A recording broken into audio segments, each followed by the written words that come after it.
are unpersuaded that there is a God, or you are perhaps persuaded that there is not a God. Right.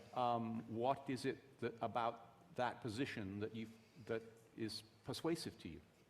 Well, I guess I just naturally came across this point of view when I was quite young, and have never really departed from the faith. I mean, look, everyone thinks that numerous gods mentioned in religious teachings do not exist. There aren't any such things. The gods of the ancient Egyptians don't exist.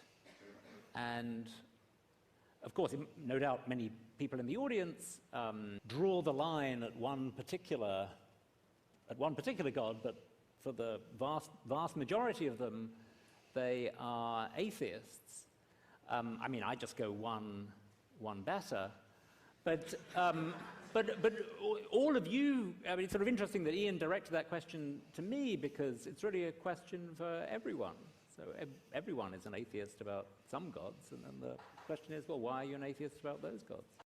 Just a couple of things that could respond to this. And the first is that he's speaking about Christians when he says, a lot of people in this room, they just draw the line at one God, but they believe that the other gods don't exist. And one clarifying point is that it's not that Christians don't believe any other spiritual entity exists. We just don't believe that they're gods. And so one thing with the Christian worldview is that it does affirm a supernatural worldview. It says that there are spiritual things, there are spiritual entities. And one thing that we have to know, whether you believe or you don't, that there is spiritual reality, is that if you look at the claims of all religions, they can't all be true at the same time. But if there is spiritual reality, then that means there is truth about that spiritual reality. In the Christian worldview, that there is one God, but not that there is only one spirit. And so under the Christian worldview, it's not incoherent or backwards that there would be other people believing other religious entities or spiritual entities exist, or even that they've had real supernatural experiences. Christians just don't believe that those supernatural experiences were with God.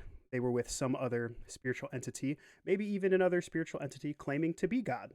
There is still the question of why we come to believe in any God, and that's a valid question, and lots of Christians will give you their answers to that. But the idea that we don't believe in any other kind of God, well, we do believe in other spirits. We just don't believe that those other spirits are God.